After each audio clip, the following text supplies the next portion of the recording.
अस्सलाम वालेकुम दोस्तों। आज मैं एक नई वीडियो के साथ हाजिर हूँ। दोस्तों, अगर हम मोबाइल के डिस्प्ले की बात करें या उसके रेजोल्यूशन की बात करें तो हमारे सामने एक टर्म आती है कि इस मोबाइल का पीपीआई कितना है। क्या इसका पीपीआई 300 है, 400 है या 500 है या कितना है। दोस्तों, आज हम बात करेंगे कि पीपीआई क्या होता है और पिक्सल कैसे बनता है, और इसके अलावा हम बात करेंगे कि पीपीआई के कम होने से या ज़्यादा होने से उस डिवाइस के डिस्प्ले में कोई फ़र्क आता है कि नहीं आता।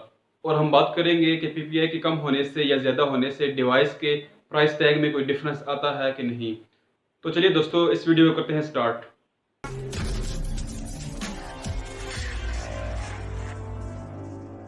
दोस्तों, सबसे पहले हम बात करते हैं कि पीपीआई क्या होता है। अगर हम इसकी डेफिनेशन की बात करें तो हमारे सामने ये आंसर आता है कि पिक्सल पर इंच। पीपीआई से मुराद पिक्सल पर इंच। दोस्तों, इसकी डिटेल को समझने से पहले आपको पिक्सल का पता होना लाजमी है। दोस्तों, सबसे पहले मैं आपको बताता हूँ कि पिक्सल कैसे बनता है। दोस्तों, अगर हम एक हॉरिजॉन्टल लाइन लगाएं और एक हम वर्टिकल लाइन लगाएं, दोस्तों जहां पर ये दोनों लाइनें टच करेंगी वहां पर एक पिक्सल बनेगा, जहां पर एक डॉट बनेगा इन दोनों के क्रॉस होने से। तो उस पॉइंट को हम पिक्सल बोलते हैं, उस पॉइंट को हम एक पिक्सल बोलते हैं। तो दोस्तों, इस तरह पिक्सल बनता है। दोस्तों, अब हम आते हैं दोबारा अपनी टर्न पे कि पीपीआई क्या होता है। दोस्तों, मान लीजिए कि आपके मोबाइल में 300 पीपीआई है। तो इससे मुराद ये है कि आपके जो मोबाइल है उसके 1 इंच में 300 पिक्सल्स हैं। आपके मोबाइल के 1 इंच में 300 पिक्सल्स हैं। तो दोस्तों, ये पीपीआई होता है।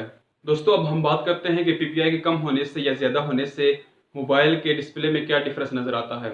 दोस्तों, मैं आपको दो एग्जांपल देता हूँ। दोस्तों, अगर आपके पास एक सस्ता मोबाइल है, आप अपने मोबाइल में एक वीडियो प्ले करें और आप अपने मोबाइल में एक गेम खेलें। आप वही वीडियो और वही गेम एक महंगे मोबाइल में प्ले करें, आपको एक बहुत डिफरेंस नज़र आएगा कि आपका जो सस्ता मोबाइल है उसका डिस्प्ले अच्छा नहीं है, एक महंगे मोबाइल का डिस्प्ले बहुत ही अच्छा है। दोस्तों, महंगे मोबाइल में जब आप कोई वीडियो देख रहे होंगे या आप कोई गेम प्ले कर रहे होंगे तो उससे ऐसा महसूस होगा कि उसके अंदर से एक वीडियो बाहर निकल रही है। दोस्तों, पीपीआई के बढ़ने से जो मोबाइल का डिस्प्ले होता है वो और भी खूबसूरत नज़र आता है और भी अच्छा नज़र आता है। दोस्तों, अब हम बात करते हैं कि पीपीआई के कम या ज़्यादा होने से मोबाइल के प्राइस टैग में कोई डिफरेंस नज़र आता है कि नहीं।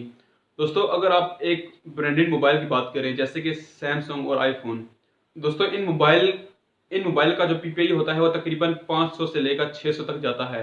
एक आम मोबाइल का जो पीपीआई होता है वो तकरीबन 300 से 400 के दरमियान चलता रहता है। दोस्तों, अब वो मोबाइल इतने महंगे क्यों होते हैं? उनके अंदर जो चीज़ें यूज़ हो रही होती हैं वो अच्छी चीज़ें यूज़ हो रही होती हैं। जैसे कि उनके अंदर पीपीआई ज़्यादा होता है, उनके अंदर जो रैम लगी होती है वो अच्छी क्वालिटी की लगी होती है, जैसे कि DDR2, DDR3 और DDR4।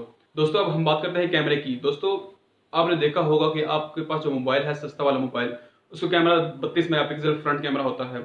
और एक आम मोबाइल जो महंगा होता है जैसा कि सैमसंग और आईफोन, उनका मोबाइल 12 मेगापिक्सल होता है।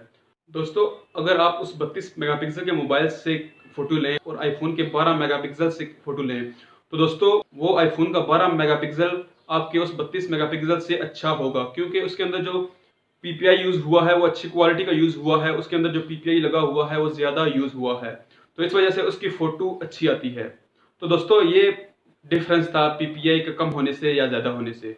तो दोस्तों, मैं उम्मीद करता हूँ कि आज की वीडियो आपको बहुत ही अच्छी लगी होगी। तो प्लीज़ इस वीडियो को लाइक करें, चैनल को सब्सक्राइब करें। तब तक के लिए एक नई वीडियो के साथ मिलते हैं। अपना ख्याल रखिए। Thank you. अल्लाह हाफ़िज़।